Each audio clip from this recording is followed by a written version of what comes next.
জি sir, এটা আমাদের জীবনের প্রথম লাইফ চিন্তাকারী স্যার। আর জীবনেও স্যার ভুলে কারণে টাকার অভাব করছে স্যার। আর জীবনের জিন্দিগি করবো না আর স্যার। সাথে কেটে আছে চক্র কত আছে? আমার সঙ্গে আরেকটা বন্ধু ছিল রকি স্যার, উনি আগে চেয়ারে চাকরি করছিল, আলমগীরের চেয়ারে, এখন চাকরি করে না। আমি ছিলাম স্যার, সাইফুল ছিল, আনাস ছিল। ওই ঘটনাতে স্যার আমরা জড়িত ছিলাম স্যার।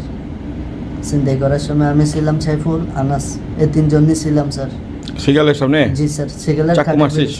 চাকু স্যার মারছে হচ্ছে আনাস নামে রয়েছিল, এটাই সাইফুল। মোবাইলটা কোথায়? মোবাইলটা স্যার আনাসে নিয়ে গেছে। এ নিয়ে কয়টা চিন্তা করছো? এ নিয়ে স্যার আমার ফার্স্ট আমি একবার করছি স্যার, এর আগে অনেকবার করছে সাইফুলেরা। এবার কতটি ছিনতাই করছিস? 20-30 বার হবে। 20-30টা বার ছিনতাই করছিস। পুলিশ ধরছে কতবার? জেলে গেছিস কতবার? 4 বার স্যার। 4 বার জেলে গেছিস। আচ্ছা, এই যে সিগালের সামনে যে পরশুদিন চাক্কু মারছিলি, আর কে কে ছিল তোর সাথে? আর আমার সাথে এই ছিল, আর একটা আনিস নামের একটা ছেলে ছিল। এর নাম কি? এর নাম হচ্ছে নুরুল ইসলাম। নুরুল ইসলাম। এই নুরুল ইসলাম ছিল, তুই ছিলি, আর কে ছিল? আর একটা আনিস নামের একটা ছেলে আনিস ছিল। ছিল। ওর থেকে কি নিয়েছিলি?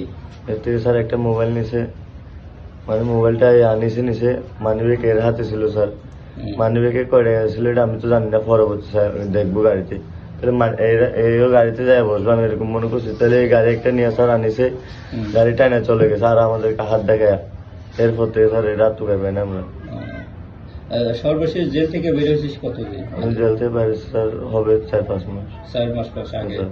এই 4 মাস পর বের হয়ে কতটা চিন্তাই করছিস? স্যার শুধু একমাত্র একটা এটাই করছে স্যার, লাস্ট একটা এটা করছে স্যার। এরপর আমি এখানে স্যার চেয়ারের মধ্যে বসে থাকতাম, ভাইয়া দেখতো রাত 24 ঘন্টা এখানে চেয়ারে বসে থাকতাম স্যার।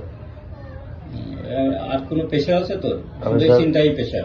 না স্যার, আমি কফি বিক্রি করতাম এখানে স্যার। তো এখন করি না ভাই।